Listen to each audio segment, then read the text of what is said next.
Shalom saudara yang kekasih, kita akan mempelajari kisah pasal 20 ayat 7 yang sering digunakan oleh mereka yang mengajarkan atau mempromosikan pemeliharaan hari Minggu. Benarkah para murid beribadah mengadakan upacara ekaristi? Dicatat di kisah pasal 20 ayat 7, mari kita pelajari bersama. Setiap kali saudara mendengar kata ibadah dalam video ini, kata ibadah itu yang saya maksud adalah ibadah penyembahan kepada Allah Pencipta yang hanya terjadi pada hari Sabat yang kemudian diklaim oleh saudara-saudara kita yang lain hari Minggu. Itulah ibadah yang saya maksud dalam video ini. Kalau saudara membaca keseluruhan pasal ini mulai dari ayat 1 sampai ayat 6 sampai selesai, saudara akan dapatkan Paulus itu sementara dalam perjalanan misionerinya dari beberapa tempat. Dari ayat 1 sampai ayat 6, Paulus karena mau dianiaya dia kembali lagi ke Makedonia, kemudian di Troas, dia tinggal 7 hari di Troas. Lalu ayat 7, pada hari pertama minggu itu. Nah, itulah yang diambil oleh mereka yang mengatakan Paulus ibadah hari Minggu. Lalu memecah-mecah roti, dianggap itu adalah upacara ekaristi yang adalah konfirmasi perubahan Sabat ke Minggu. Benarkah demikian saudara? Saudara harus baca dan teliti Alkitab supaya tidak tersesat. Mari kita lihat. Kalau saudara membaca keseluruhan, saudara akan temukan beberapa hal menarik.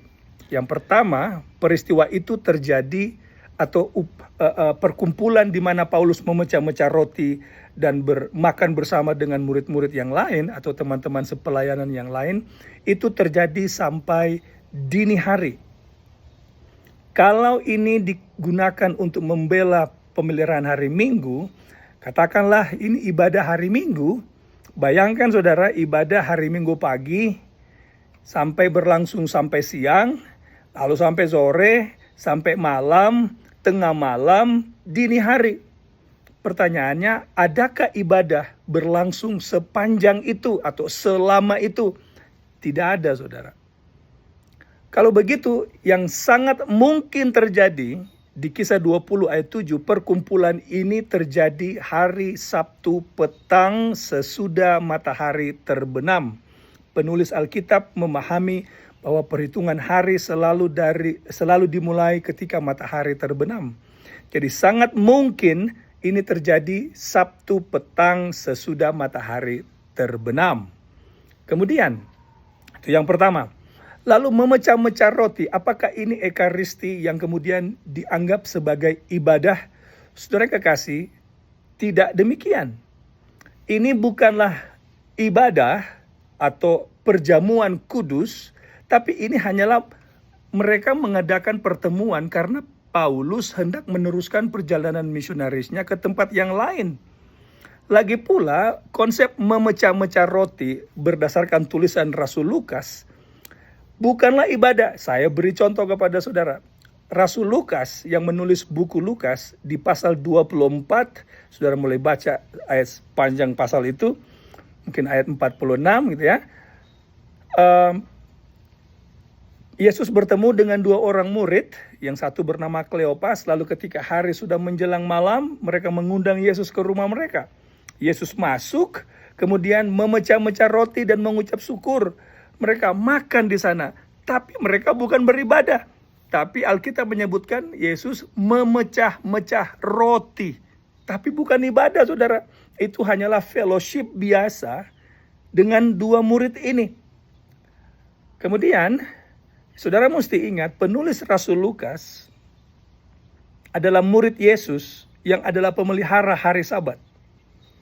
Dia menuliskan 3 indikator yang selalu diulang-ulang dalam bukunya tentang ibadah. Yang pertama, yaitu mereka ada di rumah ibadah pada hari Sabat, membaca dari Alkitab atau mempelajari firman Allah. 3 indikator ini selalu diulang-ulang menandakan perkumpulan itu adalah perkumpulan ibadah, bukan hanya fellowship biasa.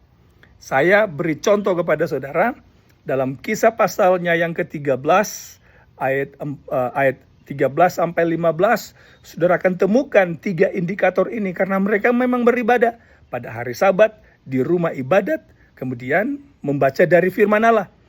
Saudara akan temukan juga di Kisah pasal 13 ayat 42 sampai 44. 3 hal yang sama juga saudara akan temukan. Saudara juga akan temukan di Kisah pasal 17 ayat 1 sampai ayat 5. Saudara baca itu, saudara akan temukan juga 3 indikator ini.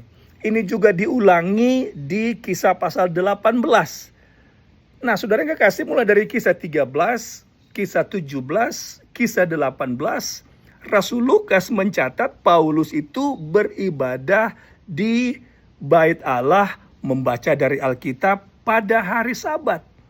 Lalu saudara, mungkinkah tiba-tiba dalam 2 pasal kemudian, di pasal 20 ayat 7, sekarang Paulus ibadah hari Minggu? Tidak saudara.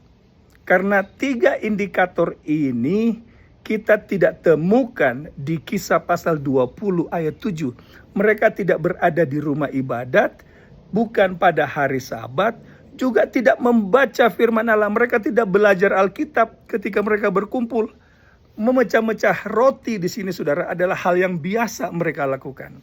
Saya kasih saudara perbandingan yang lain selain Kisah pasal 2. Saudara juga lihat Kisah pasal 2 ya. Mereka berkumpul tiap-tiap hari memecah-mecah roti. Mereka tidak beribadah, itu adalah perkumpulan biasa. Mereka berfellowship seperti biasa. Nah, hal yang sama kita temukan juga di Kisah pasal 27. Saudara baca ayat 33 sampai ayat 35. Setelah Paulus dan teman-teman sepelayanan yang lain, mereka terombang-ambing oleh badai. Perahu mereka hampir mau tenggelam. 14 hari mereka tidak makan.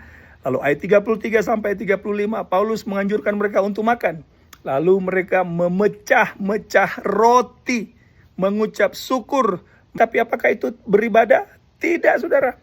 Karena tidak ada 3 indikator ini, yaitu tidak pada hari Sabat, tidak di rumah ibadat, membaca dari Alkitab.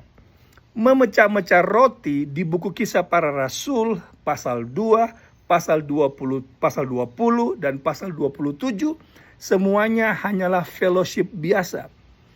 Di pasal 20 ayat 7 ini adalah acara perpisahan kepada Paulus, karena Paulus hendak meneruskan perjalanan misionerinya ke tempat yang lain.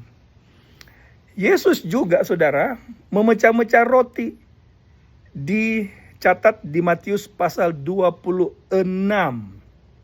Itu juga tidak terjadi di hari Minggu. Itu terjadi di hari Kamis karena besoknya Yesus ditangkap dan hendak disalibkan.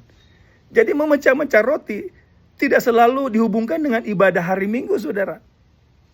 Jadi kalau saudara meneliti Alkitab, Alkitab itu selalu konsisten, tidak pernah berubah. Allah kita, Allah yang tidak berubah, saudara. Kalau di perjanjian lama umatnya memelihara hari Sabat, mungkinkah dia izinkan 2 ibadah yang berbeda terjadi karena di perjanjian baru sekarang memelihara hari Minggu? Oh, saudara kasih, tidaklah demikian. Kalau begitu, mengapa ada hari Minggu? Bukan perubahan ini terjadi, bukan Allah yang mengubahnya, tapi gereja yang mengubahnya, yaitu gereja Roma Katolik yang mengubah ini. Oke? Jadi, kalau seseorang ingin atau merasa memiliki kuasa mengubah hukum Allah, dia ingin menjadi sama seperti Allah. Dan ini adalah roh Lucifer yang selalu ditunjukkan sejak dari awal. Di surga ia ingin menjadi seperti Allah. Ia menggoda Adam dan Hawa juga ingin supaya menjadi seperti Allah. Dan musuh Allah di akhir zaman juga ingin menyamai Allah. Itu dicatat di 2 Tesalonika pasal 2 ayat 3 dan seterusnya. Juga dicatat di Wahyu pasal 13, di Wahyu pasal 17. Musuh Allah ingin menyamai Allah. Dicatat juga di Daniel pasal 7 ayat 25. Ingin menyamai Allah. Nah, saudara yang kekasih, jadi Kisah pasal 20 ayat 7 bukanlah ibadah. Para rasul mengikuti teladan Yesus. Mereka masuk ke rumah ibadat pada hari Sabat dan membaca dari Alkitab. Mereka beribadah karena Yesus juga beribadah. Lukas pasal 4 ayat 16. Menurut kebiasaannya, pada hari Sabat ia pergi ke rumah ibadat membaca dari Alkitab. Sudah lihat itu 3 indikator itu selalu diulang-ulang mengindikasikan atau membuktikan mereka beribadah. Pada hari apa? Pada hari Sabat dan bukan hari Minggu. Jadi saudara yang kekasih, kalau saudara ingin ikut Yesus, masuk ke gereja hari Sabat. Jangan hari Minggu saudara, karena hari Minggu itu tidak memiliki dasar firman Allah yang kuat. Bahkan itu hanyalah hukum buatan manusia, yaitu Roma Katolik yang membuatnya. Saudara ingin patuh kepada Allah atau patuh kepada manusia? Saya dan keluarga saya, dan ada banyak umat Tuhan yang lain, memilih untuk setia kepada Allah, menuruti 10 hukum Allah, termasuk hukum yang nomor 4 yang banyak dilupakan orang. Tuhan memberkati.